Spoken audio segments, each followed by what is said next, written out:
ask those very important questions, or our trainees and alumni will be more than happy to go through sort of their top tips and things. So hope that sounds okay with you, but please do use the chat box, and Dirk and I can see that.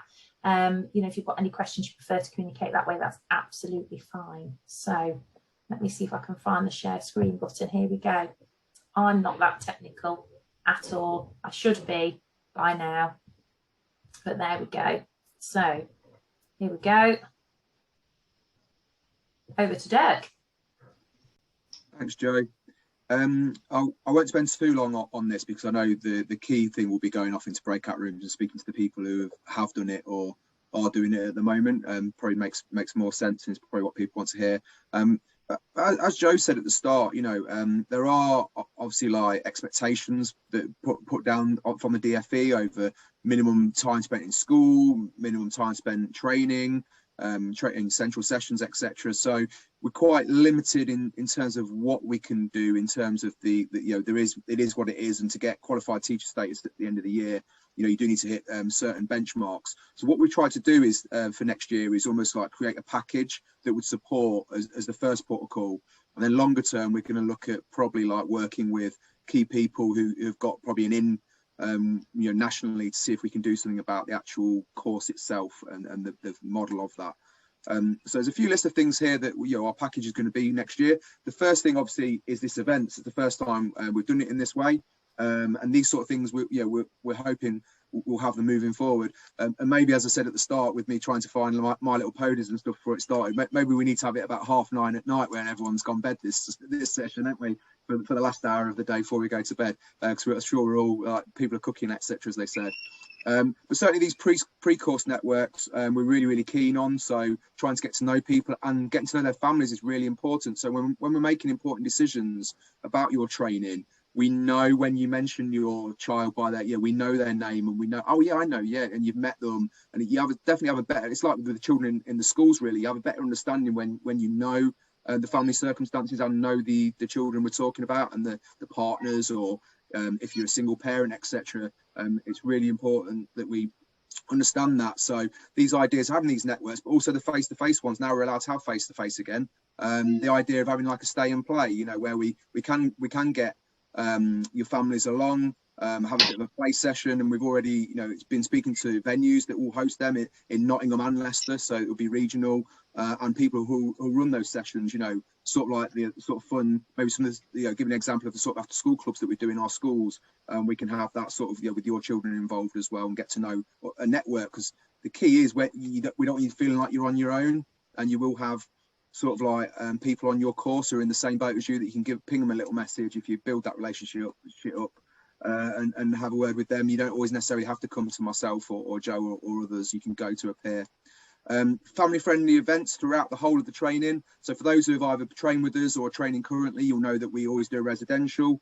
It was from that residential this year, actually, the one in Leicester, we had like a forest school sort of outdoor learning session in the evening. We had pizza.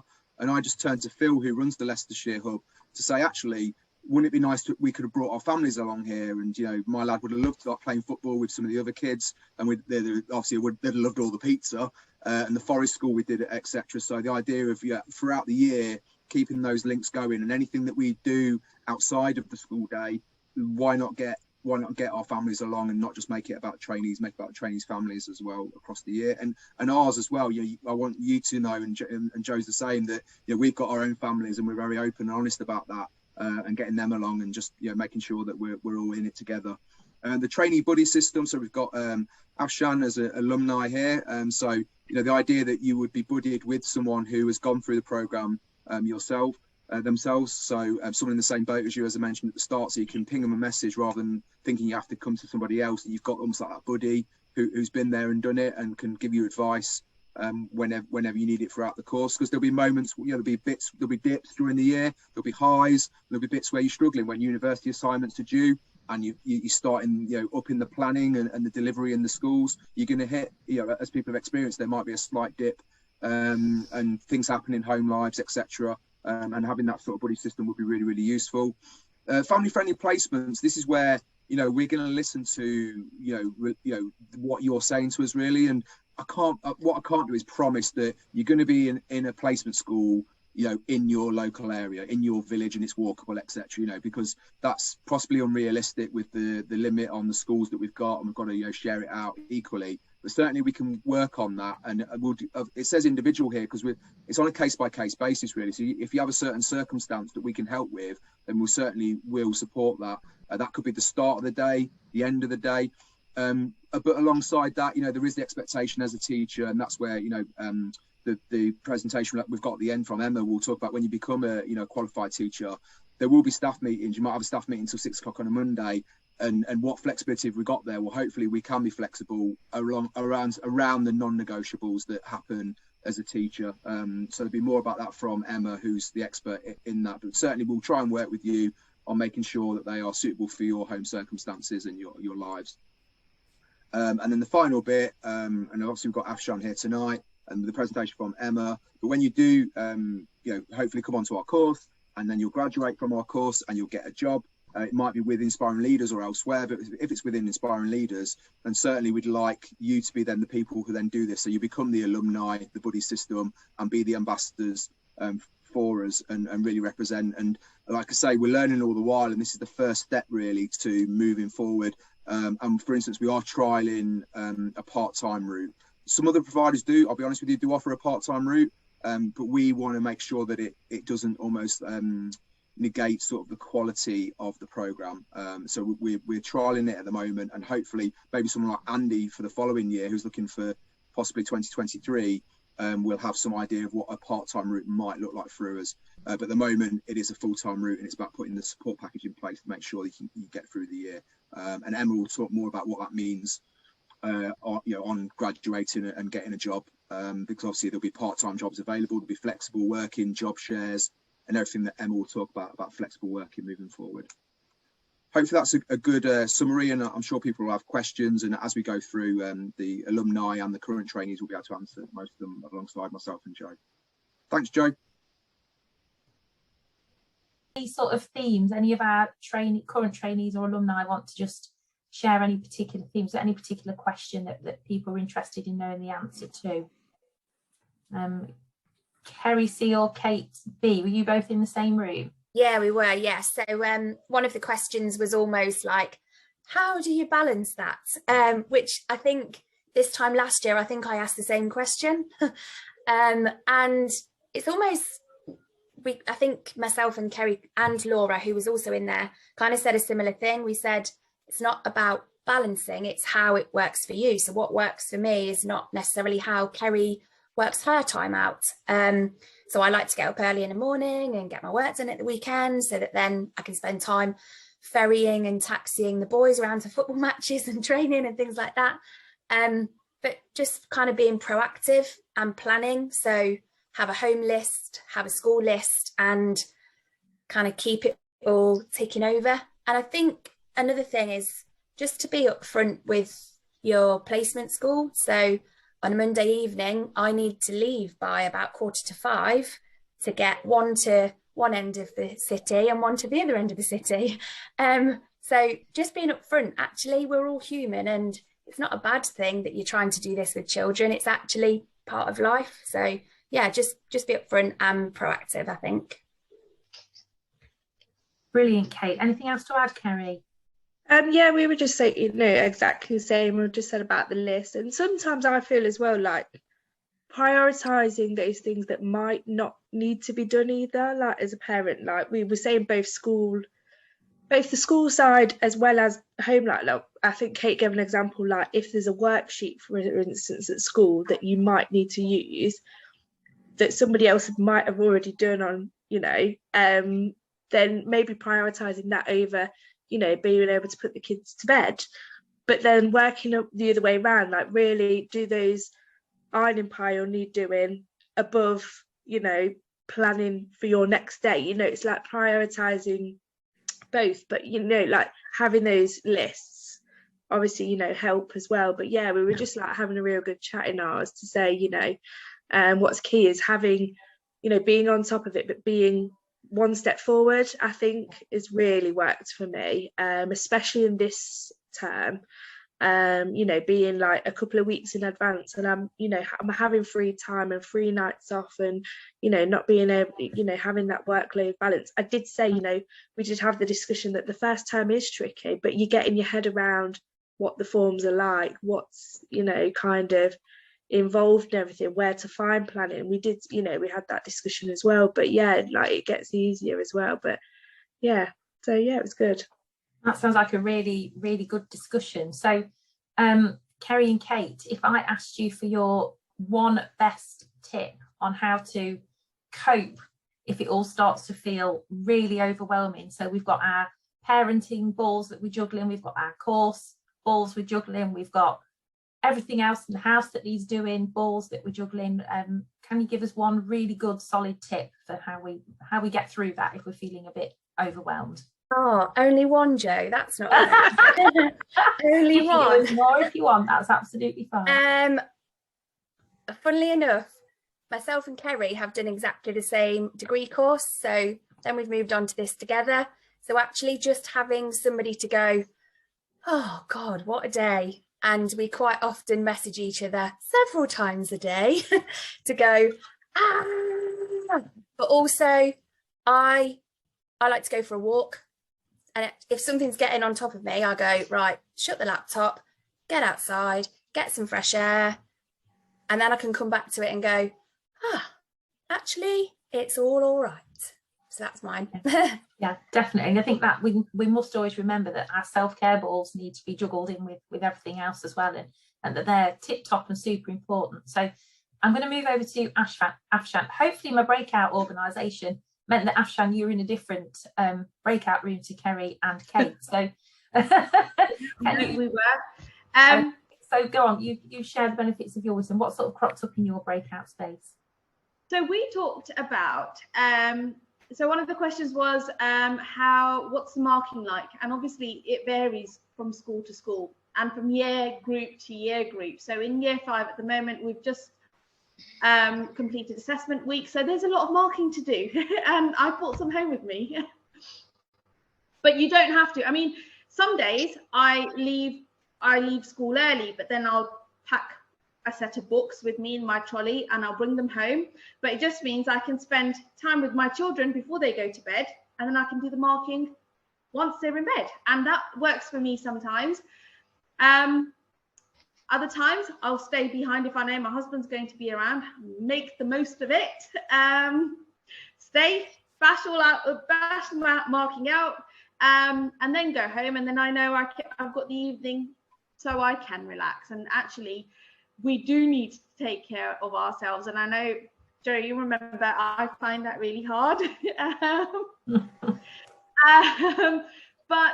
Yeah, I think the other thing I've found as a parent is, as a teach parent, is when my children go to school, I need to trust that school are doing school. As in they are being taught by a teacher, and I don't need to teach them at home. I just need to be their parent at home, which doesn't mean that I don't support them.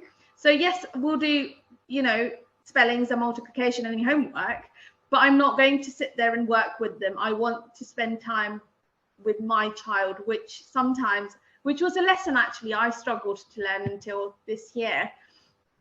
So yeah, it was just things like that. And actually, if you're doing a degree and you're a parent, you're already doing a teacher's job, as in it's really not that much more difficult. So yeah, and I think one of the thing that's kept me sane this year is talking. So talk to someone. So while I was training, it was you or Phil, I would natter away. In my placement, SLT are amazing, and I literally will just knock on their door and I'll be like, right, need to talk to someone, and I'll just blab it all out, and then it's like, right, I can move on now. The other thing is organization. You've got to be organized, because and I make lists for everything, and it's just satisfactory just ticking off something that you've done, even if it's wash your hair. But yeah, I think lists have been amazing, and just talk to someone, because there are peaks and troughs, and sometimes the troughs are quite deep. But by talking to someone, it helps, because sometimes they say, well, actually, that you don't need to do that till next week, so strike that off. And it's just having another person's point of view, or just fresh eyes looking at the situation from a different point of view, really helps. Yeah, So, I think that's terrific. We all find that, don't you? When we get those sort of overwhelming moments and we can't see the wood for the trees, just by sharing that and talking about it, seeing it from somebody's perspective, they can help sort of ground us a little bit, can't they? And help us work out what to prioritise, what's okay. And then when somebody says it back to you, half the time it doesn't actually sound as bad as you think it is. But no. Of course, you know, in the grand juggle. So it is possible. Afshan's still smiling, look. Kate and Kerry and Laura are all still smiling. So hopefully that's a really positive thing. Is there anything that anybody else wants to say that you didn't have time to ask while we're all together on the screen? Is there anything you want to ask Dirk about the course? Dirk's busy popping messages in. I'm not sure I saw the word clubbing in there. So there you go. Clubbing on a Friday, everybody. So put that on your list. If that's your thing. Is there anything anybody else would like to ask or pop in the chat box? Okay, so if anybody did want to carry on talking to our trainees, I'm more than happy to put you in touch if you do think of anything else. I'm going to say this now because I appreciate time's running away with this, but hope you found that sort of breakout time useful, and also enjoyed listening to the bits that Dirk has shared about, you know, we are working really hard to make you know, those networks and that support package you know, look a little bit different for our trainees that start this year, you know, based on what we've learned over the past few years and what works. So I'm going to share my screen again. I'm going to play the recording now from Emma Turner. It is about half an hour long. Please don't feel you've got to stay. Obviously appreciate it's getting to bedtime. It took us ages to work out what time of day to do it. We were like, oh, should we do it at 4:30? But then you just got home from school. Should we do it at 5:30? But then it might be tea time. So Dirk said next time it'll be about 9 o'clock at night, or 5 o'clock in the morning, maybe. But yeah, we're going to play the video. It will be part of the recording of the event. So please stay. I'm going to stay for the whole thing. But you will be able to access it if any of you do need to go and sort of dinner and bedtime and all those things. Dirk, have you got anything else to add while I attempt to share my screen again? No, I just really appreciate everyone coming, and it's been a great balance between, you know, alumni, current and hopefully future, or some definitely are future trainees. And please just keep in touch. Let us know, you know, if there's things that have come out of the discussions or anything else. Let us know. We want to make it even better next year. So if you're a current trainee and you'll be leaving us at the end of the year, graduating, then let us know what could be better for those who are following in your footsteps next year. So that'd be great. Thanks everyone. Have a nice evening. Okay, so over to Emma. If you don't already know, Emma is our research and CPD lead at Discovery. She also supports our ECT programme, and she's also the lead ambassador for Flex Working. Kibworth won that sort of project, if you like, from the DFE about 6 months ago, I think. So Emma really is our expert. And if you join us at Inspiring Leaders, you'll know that she also delivers the cognitive science sort of element of our curriculum too. So all round awesome person. If you don't already, follow her on Twitter. Hopefully our alumni and trainees that are here tonight give a thumbs up about following Emma, because she posts all sorts of really interesting things. So I'll make sure I give you her Twitter handle in the email tomorrow. So hopefully you can all see Emma on your screen, and I will hit play, and hopefully the sound. Heather, I can see you, so could you give me a thumbs up if you can hear Emma when the video starts? Is that okay? Thank you.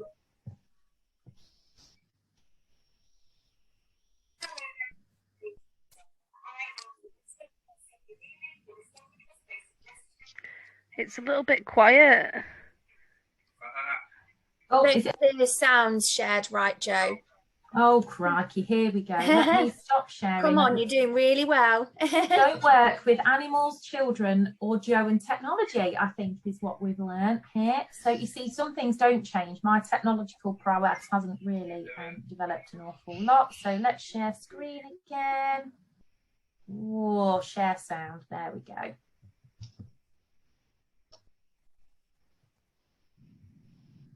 Right. Siobhan, I can see you this time. If you don't mind giving me a thumbs up if you can hear it a bit better, that would be fabulous. Programme Regional Lead for the East Midlands and Humber. So today we're going to look at flexible working and the implications for initial teacher education and for early career teachers applying potentially for your first position. So we're going to look at some of the FAQs around flexible working. We're going to look at what we mean by flexible working, and we're going to look at potentially how you can integrate flexible working into your early practice. So I'm going to share some slides with you, and we're going to have a little look at a few bits of thinking around flexible working. So let's have a look. As you can see there, I do work for Discovery. I also work directly with the department as part of their Flexible Working Ambassador Schools programme. But I've also been a teacher for 24 years now, working predominantly in primary as a class teacher, assistant head deputy, and also as a co-head. So we're going to unpick a little bit about flexible working. I've also written a book about flexible working called Let's Talk About Flex. And you can find me on social media at Emma_Turner75, and I rue the day I put that handle together because it gives away my age. So let's think first of all about flexible working. So 2 little questions for you to consider, and you might want to stop the video, stop the recording, and actually think about what this means for you. So what's your current understanding of what we mean by flexible working, and who do we think flexible working is for? So you may want to stop and have a little think, or you may just want to plough on with me. Let's have a look. The other thing to think about is what are the benefits of flexible working, both for your employer and for you, and also potentially what might be some of the barriers or challenges for schools and for individuals when working flexibly. So a little bit of time to think about those if you wanted to stop the recording, or we can move on. So the first thing I want to say to you is this. You know, I've told you what I do in my career, but this is also a little bit of information about me. I'm a mother of 3 small children and I work flexibly. My children are 11, 8 and 5. And as it says there, I'm a mother of 3 small children and I work flexibly. Now, many of you will have read, and I work flexibly. Lots of people will have heard, so I work flexibly. Lots of people will have looked at that and thought, oh, well, the reason that you work flexibly is because you have 3 small children. Well, the fact of the matter is all of my 3 children are now at school. It would be very straightforward for me to go back to work full time in a kind of non-flexi role, but I don't. I choose to work flexibly. So the first thing we need to think about flexible working, it is not for a particular demographic or group. You don't have to have the special parenting badge or the special caring badge or whatever it is that you're doing that requires you to work flexibly. Flexible working is a proactive choice. It's not a reactive decision. So I do potentially work almost full time now, but I work flexibly in a kind of a slightly different setup. But it's not necessarily just because I have 3 small children. So challenging our own biases and our own assumptions about why people work flexibly is kind of the first step on thinking more broadly around flexible working. Now, this is a slide that only really my mother is interested in, to be perfectly honest, but it's important that I share this with you to give you an idea about how and why your career path might be structured in the way that it kind of pans out. So I first started teaching in 1998 and I started teaching full time. I then became the local authority lead teacher for maths and then eventually worked for the national strategies as a national consultant for maths. I then worked as a class teacher and a local authority lead for both mathematics and literacy and then for assessment and also for science. And then you'll notice the colour changes in 2004. Now, in 2004, I went from full-time to part-time, and I worked as class teacher and as assistant head teacher. But what that says there is I did not have children at that point. I was working flexibly in a senior role in school, initially full-time and then part-time. And this is what I mean about the special badge. There doesn't necessarily need to be a reason why you want to work flexibly. There may be, but at that point in my life, I was actually working within a family business as well. So I worked part-time as an assistant head teacher and part-time outside the home as well. Then in 2007, I moved from assistant head teacher to deputy head teacher. And again, for part of it, I worked full time. And then for part of it, I worked part time. In 2009, I became the co-head of the school. My colleague Claire and I set up one of the first all-female co-headships back in 2009, and I think we still were the youngest at the time co-headship nationally. And I worked full-time. I was the co-head teacher, and I also worked full-time in year 6. So I had both a teaching and a head teacher commitment. In 2011, I had my first child, and I came back from maternity leave, and I worked part-time, but I worked and I relinquished my teaching post at that point, teaching commitment, sorry, at that point, and I worked as the co-head with my colleague. And then during the headship role, so during the time I was head teacher, I went on to have another 2 children whilst being the head. So if anybody ever tells you that you can't work flexibly within a senior leadership role in a school and have a family, they are telling fibs, because that's exactly what Claire and I did. In fact, what we did during the co-headship was between us, in 5 years of the sort of 8-9 years of co-headship, in 5 years, we had 5 babies between us. So you can definitely juggle parenting and caring commitments with a senior leadership role at school. Then I moved in 2017 to become the research lead for Discovery, and I worked for them part-time. As my kind of commitments at home has changed and my work in different organisations across the sector has changed, I've now got to the stage here in sort of 2021-22, where I do a broad range of work across the sector. I work part-time for a trust, but I also work at writing for the TES. I'm an ambassador for the GEC. I do a podcast with Tom Sherrington called Mind the Gap. I work directly with the department doing work on sort of flexible working. I think it's called a portfolio career, but I always think that sounds a bit naff. I prefer to think of it as kind of an educational patchwork career that I put together, and I work almost full-time, but flexibly in multiple areas across the sector. So the reason I'm showing you this screen is to kind of reassure you at the very start of your career, there is no one single trajectory that you have to follow. There is no particular career path that you have to go down in terms of the working patterns or the working structures that you employ. You really can carve out your own career structure. There is massive flexibility in the system if you kind of want to push for it. And lots of schools are really further forward now in their thinking about flexible working. Back in 2009, it was not quite so forward thinking, shall we say. But now there is so much more opportunity for flexible working, and it's to reassure colleagues in the early part of their career that there is not just one full-time narrative default that you have to work in if you want to progress within your career.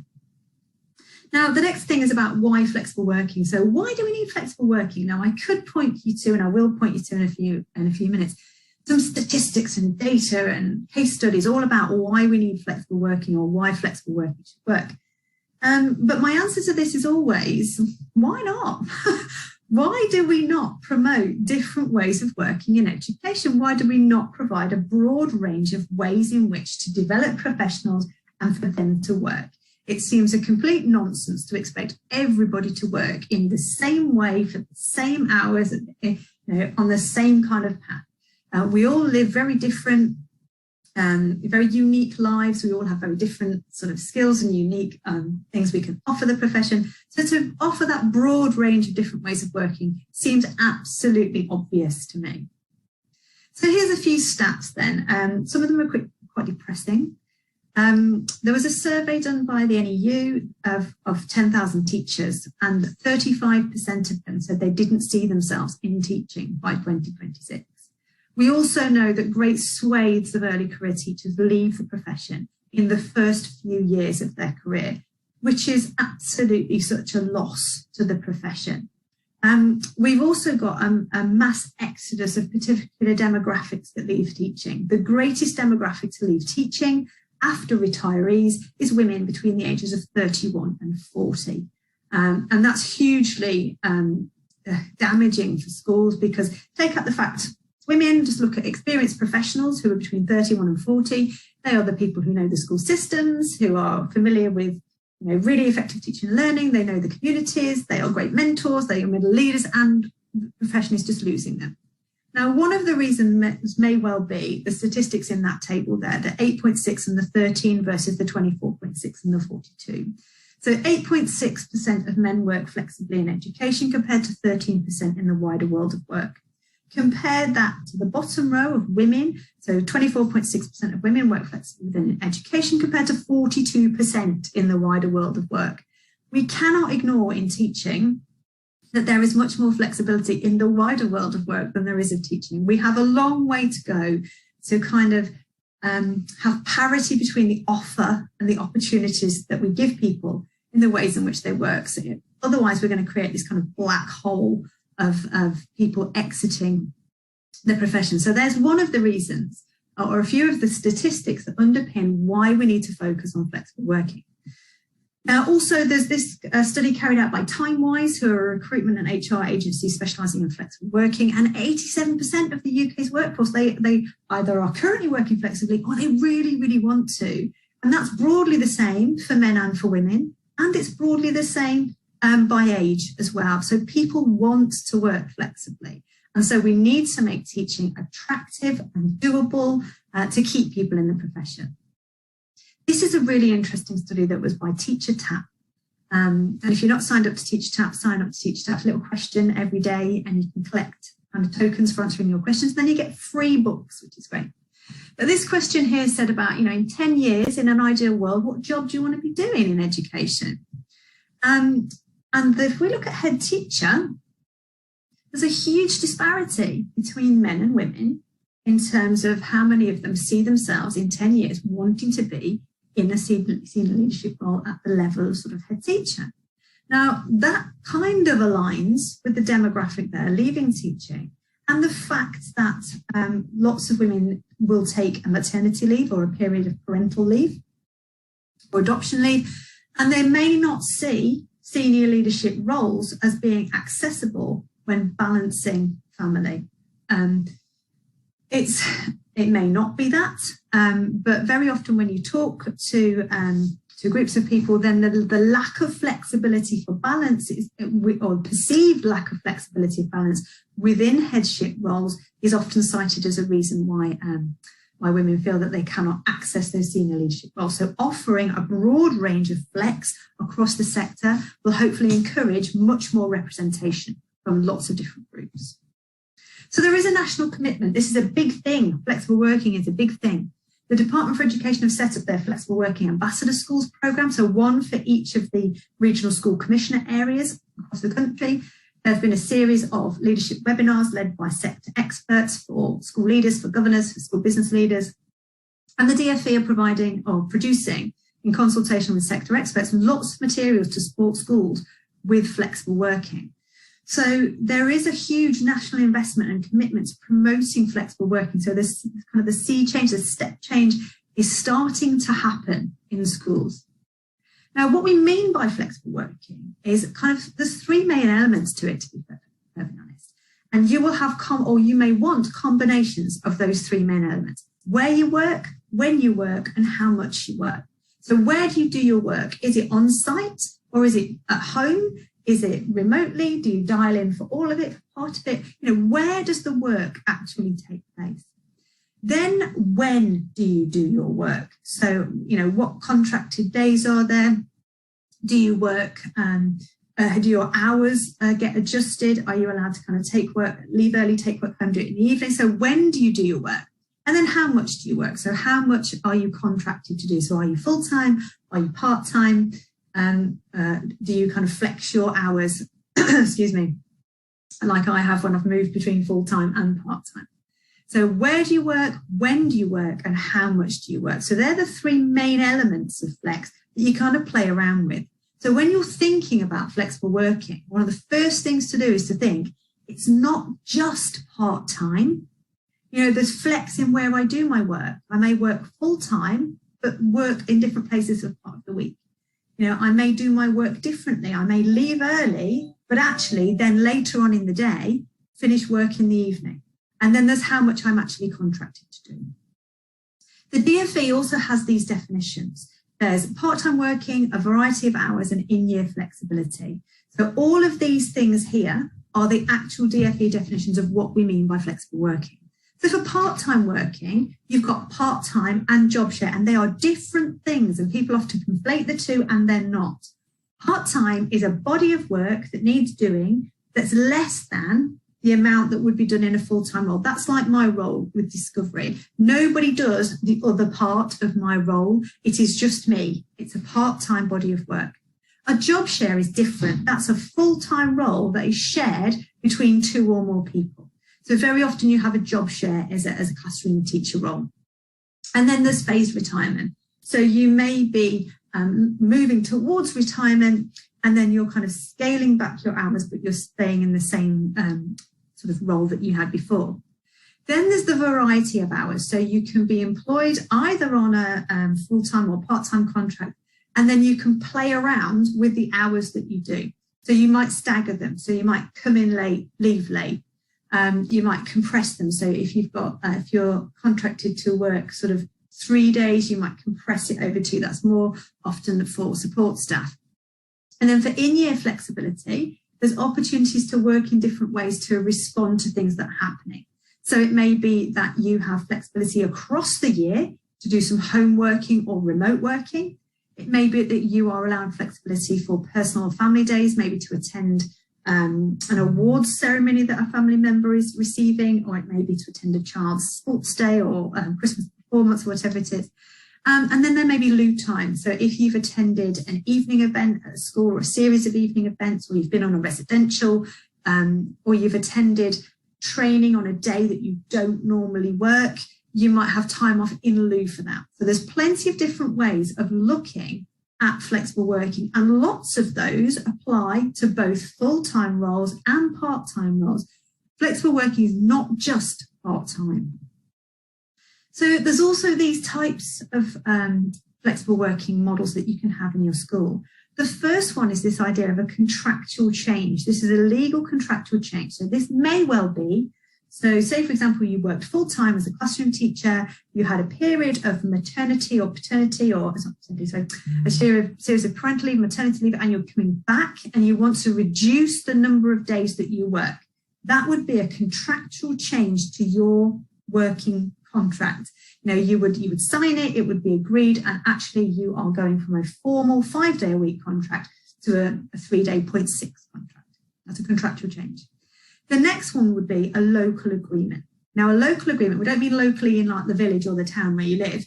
A local agreement in the school context is that school.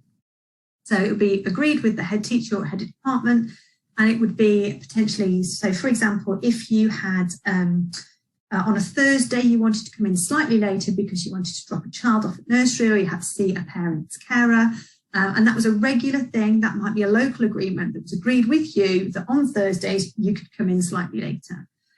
The third one, and the local agreement is ongoing. That's a regular thing that happens. The short term, or the one-off, or the unplanned, are things like, you know, attending the awards ceremony or child sports day, or needing to accompany a family member to a hospital appointment, whatever it is. So they are short term, they're one-off, they're unplanned, and they are agreed locally with your line manager or your or whoever manages kind of cover in your school. So there's those 3 things. So when we're talking about flexible working, there's also the kind of levels of I don't mean complexity, but levels of importance, right from the kind of the legal contractual all the way through to the just kind of, oh, I need to have Thursday afternoon off, this has happened. So there's that sliding scale as well. So we've got the Venn diagram of you know, the when, the how often, and the where. We've then got the DFE, definitions of flex, and then we've got this kind of sliding scale of from the contractual to the local to the kind of the one-offs. What we do need to make sure that when we're working in schools is that our access to flexible working is fair, it's transparent, and it's accessible. So making sure that when you join a school, you know what their approach to flexible working is, you know how to ask for it, is it transparent, do you know how to access it, do you know who to ask, and that it's fairly applied to everybody. One thing I will say though about flexible working applications is that there is the business case for the school. The school needs to be able to operate. It needs to be able to deliver safe, high quality education to children. So because we request an adaptation for flexible working doesn't automatically mean that it will be granted. Most schools will work tirelessly with their staff to make sure that needs are accommodated and that people get to work in a way that works for them. However, whenever we apply for flexible working, we need to go into the mindset this is not a done deal, it's a two-way street. We need to match the needs of the organisation to what we can offer as a professional as well. So be fair, be transparent, be accessible. So I'm just going to let you into a secret. So I talk a lot about flexible working. I hate the term. I can't stand it. What I prefer is flexible living. And the reason I say this is because what all people want to do, what all professionals want to do, what all school leaders want to do is they want to enable their staff to live really well. You know, and when we're talking about living well, we're talking about working, we're talking about that feeling of accomplishment and being able to contribute to an organisation, being able to make a difference to children. You know, we want to contribute to schools, but we also need to recognise that our lives are messy, they're complicated and they change, and there may well be times where we need to change the way we work to reflect the changes that are happening in the way that we live. So flexible working, we might apply for it because we want to study. You know, I know of lots of people who've changed their working patterns to accommodate studying for a master's or a doctorate. I know of one lady who was head of department in English who worked 9 days out of every 10, and then on the 10th school day, she had that for studying for her doctorate. What that meant was that her CPD was amazing, her professional growth was amazing, and their English department ended up with a Doctor of English in their department, from their department. It was absolutely brilliant. So it may be that you want flex to study. It may be that you need a period or a change of ways that you work because you're having parental or maternity leave or adoption leave. It may be that you're caring for an elderly relative. It may be that you are dealing with a health challenge of your own or of a family member. So asking people to navigate life from the minute they join the profession to the minute they retire, having exactly the same working pattern is a bit of a nonsense. So as a school leader, what we're hoping we would want for our staff and ultimately the impact on our children is for people in our organisations to live well. So flexible living rather than flexible working. And then there's this idea of rigid flexibility. Lots of schools might say they have a policy on flexible working or guidelines for flexible working, but what we don't want to get into is this idea of rigid flexibility, only thinking there's one way of doing it. And that's why I've outlined what flexible working is, because when you're going into your schools, I don't want people to think it's all or nothing, it's full-time or part-time and that's it. We shouldn't have a fixed, rigid model of flexible working. It should be a really bespoke approach to everybody's individual circumstances, professional development needs, and changes to their circumstances. We also don't want it to be a kind of a tug of war like it's there between the employees and the employer. So keep those lines of communication open. That's why I've got that little old telephone wire there. So keep those lines of communication open. Talk to people about your workload, about your professional development, about how you're managing your time, what's working, what's not working. Keep those lines of communication open. And then it's to ask or not to ask about flexible working. You know, when we're applying for our first jobs or applying for to change post, potentially in earlier career, it can be really awkward to know when to ask about flexible working in the application process. Now, there is no requirement for you to disclose any requirement for flexible working until you're offered the job. So you don't have to say anything. However, you may want to. The guidance from Flex Teach Talent says, you know, don't say anything until you've been offered the job, but you may want to explore what flexible working might look like in that organisation. And organisations who have a really positive culture about flexible working may actually advertise in their recruitment materials, talk to us about flexible working. You know, they really want to promote that. So there's no kind of hard and fast rule about whether you should ask about flexible working or when you shouldn't or whatever. But just be mindful of there's no requirement for you to disclose that you want to work flexibly until you're offered that job. So look at the current culture of the school. Do they mention flexible working in their advertising materials? Are they signed up to a programme like the Ambassador Schools programme? Do staff members in the organisation already work flexibly? You know, are there great case studies in practice live within that organisation already? And what does flexible working look like at every tier within the organisation? Is it only at one particular tier of responsibility that people seem to be working flexibly, or is flex for everybody? There's also no need to only look for part-time jobs advertised. You can apply for any job, be it full-time, part-time, and you can ask at any point, you basically can say, well, I know it's a full-time job. I can offer 3 days of this. So if you're looking for part-time work, if that's the type of flex that you want, don't just look for part-time roles.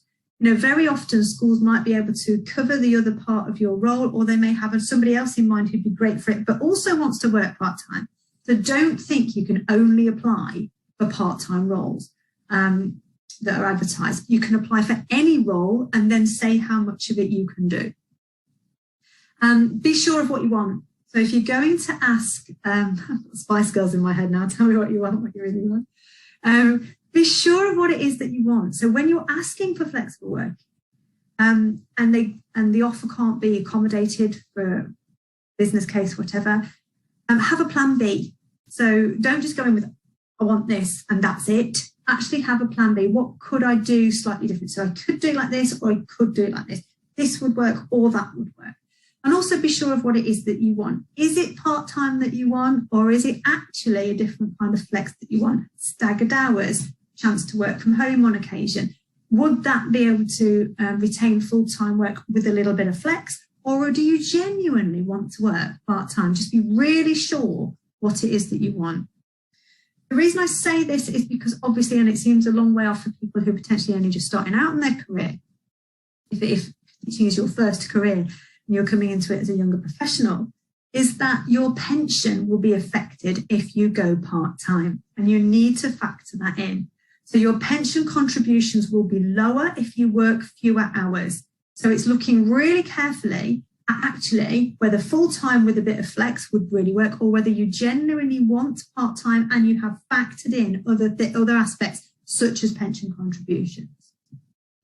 The other thing linked to this is about workload. Lots of people I talk to say, oh, I need to go part-time, I can't cope with the workload. And what they end up doing is going part-time, and then on their days off that they're not paid for, they end up working absolutely loads. So be really mindful when you're thinking of going part-time, if you're going to go part-time, whether you're doing it because you want to work for no money on your days off, or whether it's actually worth talking to your line managers in your schools about the overall workload. So do you want to go part-time because you want to work part-time, or do you want to go part-time because actually there's a workload issue? And it was Laura McKinney that pointed that out at a keynote she was giving about the number of people who go part-time to do extra work on their days off. Now, everybody knows in teaching, there are elements of the job that you will complete on the odd evening, or, on the odd weekend day, or over the holidays, whatever. We kind of accept that there will be an element of that. But if you work full-time, you're not financially penalised for that. If you go part-time and then do that as well, it's kind of a double whammy. So just be really careful whether it's a workload issue or whether it's a genuine wish to go part-time issue. I've mentioned the business or the organisational need. Just being mindful of the fact that you can request flexible working, but it does need to operate within the organisational needs of your school. So if you teach drama and you're the only drama teacher in the school, and you say, well, I can only do Thursdays, and that doesn't fit in with the broader timetable of the school at all, that's not necessarily meeting the organisational needs of the school. So you'll need to be mindful that, yes, flex can and should be accommodated, but actually it needs to work both ways as well. And there are specific reasons, there are kind of specific factors that schools can refuse flexible working based on business and organisational needs. So just be mindful of that. It's about being realistic and also being flexible in your flexible offer that you want to have as well. What type of flexibility? I've kind of touched on that a bit as well. So is it home working you want? Is it remote working? Is it staggered hours? Is it part-time? So be mindful of the type of flex that would work for you, and also the kind of flex that the school can accommodate. And then think about the length of your induction, because you do have to complete a certain number of days teaching in your early career to be able to kind of complete your final accreditation as an early career teacher. So your length of induction period will be lengthened if you work sounds a bit threatening. It will be lengthened. No, it's just a matter of fact that because you have to complete a certain number of days in your early career, then that period will obviously be longer if you're working fewer days. The length of that induction, and also the length of time, or you will get extended access to things like the ECF materials as well, because they recognise that you necessarily can't cram the whole ECF programme into a smaller number of days that you're working. So just being mindful about induction processes, induction procedures, and things like that when you're looking at applying for part-time. In terms of support for the profession then, there are lots of groups and lots of organisations out there that can support you with flexible working. So Women Ed, one of their pillars that their whole organisation kind of sits upon is the promotion of flexible working. They have hundreds of case studies about flexible working, how to make it work, how schools have accommodated flexible working on their website. So too does the Charter College of Teaching. Lots of information on there about effective flexible working case studies. As I've mentioned, the Department for Education is producing lots of materials, and organisations like the Global Equality Collective have got lots of information on there about effective flexible working structures in schools. Then there's Flexible Teacher Talent, which is a goldmine of resources for people applying for flexible working positions, schools who want to develop flexible working in their schools. So if you go onto their website, there's lots of things about how to structure an inquiry about flexible working at interview, how to structure letters, all sorts of things to support on there for you that you can tap into as well.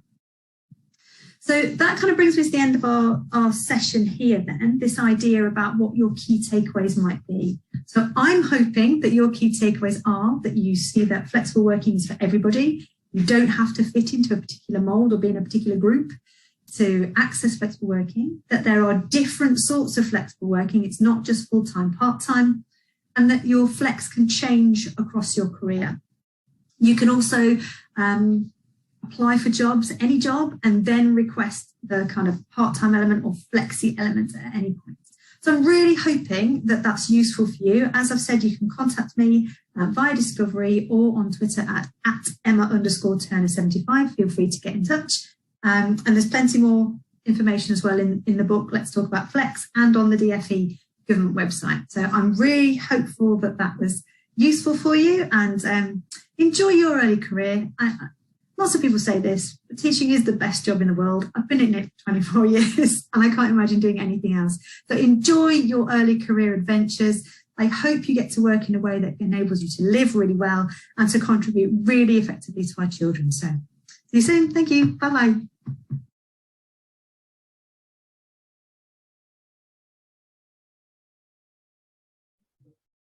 Oh, hello. Hello. Oh, I'm glad to see we've still got some people with us. How did you find the video? What did you think? Yeah, it was really helpful. And there was just lots of things that I'd never thought of. And I think a few things just to take away, like that you could apply for a full-time job, but then say, this is what I would be able to offer. And also the thing of not going into part-time work and doing a full-time job without being paid for it. I haven't expressed that very well, but that kind of idea, which is what I see in the school that I go into, where most teachers are part-time or working full-time hours.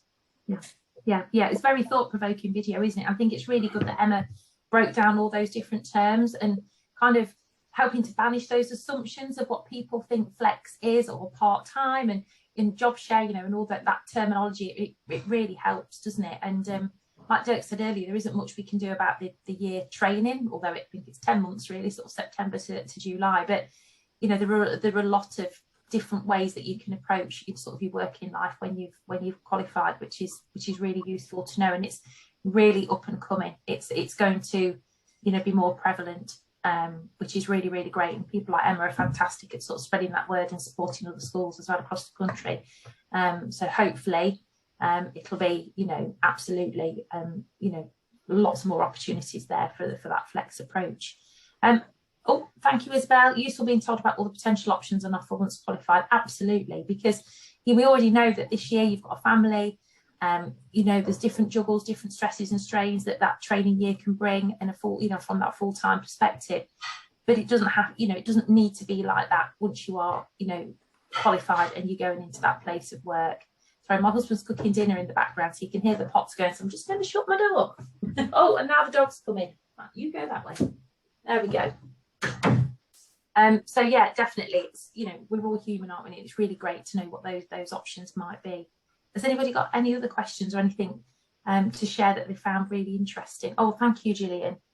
Definitely eye-opening and definitely less daunting as well, definitely. And I think if you can focus on that year of training, because it's a great year, it is a fantastic year, it's a busy year, you will have to juggle lots of things, but hopefully our trainees and alumni have helped you think about how you might sort of get around that and tackle that and those top tips. But yeah, absolutely, afterwards, the world is your oyster in terms of, part-time flex, those sorts of options. Siobhan, what did you think? It was really good. It was nice to see that the busyness of this year will sort of get lesser. Sort of once I'm qualified, I can work around it. Because come September, my kids are going to be at a nursery and wraparound care and school from 7:30 in the morning till like 6 o'clock in the evening. So they're going to be gone all day. So it's nice that they won't have to do that like forever, sort of thing. Yeah, definitely. And it's about, what everybody sort of said earlier, while you're training, you need to do what you've got to do and, schedule that time in for them. So it's really lovely quality time when you've got the children and that's your time off. But yeah, knowing that it's that short time, which perhaps won't feel short at the start, but it will whiz by. I mean, our trainees currently are all sort of in the process of applying for jobs and things like that. And it seems that that's come around really quickly, yet they're only just over halfway through. And so, that light really is at the end of the tunnel. And yeah, like you say, it's maybe short term, things have to be put on the back burner, or different organisation, or a longer day for everybody, but actually you'll reap the benefits of that. Hopefully, once you've qualified and you've taken that part-time flex approach, or full-time, whatever suits you and your family at that time. Excellent. Has anybody else got any other questions? Anything about inspiring leaders in general? I'm happy to answer anything before we close. It is recorded, so I can share it with you afterwards. So if anybody wants to watch anything again or take screenshots of some of Emma's slides, for example, just as reference, then you'll be able to do that. So I was just wondering, when you get your placements, I mean, how is that decided? Is that something you can negotiate where it would be better for you to go in terms of, I know obviously there's other people to consider, so but I just wondered how that worked. Yeah, so there's lots of factors that we take into consideration. So previous experience or previous employment in schools, for example. So we wouldn't usually place you in a school that you've already worked in or had experience in, because you're paying a lot for the year. We want it to be the best year, and it's only going to benefit you if you get to see different schools and different ways of doing things. We do always ask you to let us know what your family circumstances are. So if you, for example, are dropping children off at childcare, for example, we'd ask you to let us know, not the specifics about where it is, of course, but the general direction, so we can hopefully streamline your journey. What we don't want you to do is travel 10 miles in one direction to have to come 15 miles back in the opposite direction, because, of course, using your example, Siobhan, if they're in childcare at 7:30 in the morning, we don't want that to be that you've got to leave home at 6:30 in the morning, and that you're not going to get home till 7, because that's no fun for anybody. So there's those sorts of things. But what we also do is look at your previous experience. We get to know you quite well through the recruitment process. We also get to know you through the interview, hopefully, through engagement at events, and that all helps us build up a picture of you. So we also take into consideration where you live as well. So our policy is that nobody has to travel for 45 minutes or longer. In actual real terms, the vast majority of people, it's 20 minutes at the most. And we do research the bus routes and things like that. And we ask you to let us know if you're on public transport or if you've got your own car as well. Okay. So there's quite a lot of things that we take into consideration. Placements are well, you'll think it happens really late. It's not late for us, but we finalise the placements with our trainees in June, just before your induction. And the reason we do that is we wait till the course is full and closed, so that we can have that fair perspective of everybody. Okay, and we actually do clear an office, and we draw a map on the floor, and this is the absolute truth, and we put all your names on post-it notes with your postcodes, with all our schools on different post-it notes, because we just need to see it visually and work out, you know, what's the fairest approach. So yeah, there's quite a few things that we take into consideration. So previous experience, your childcare route, if you like, you know, family circumstances, travel circumstances, and previous experiences. Okay, so I hope that helps. Okay, any other questions at all?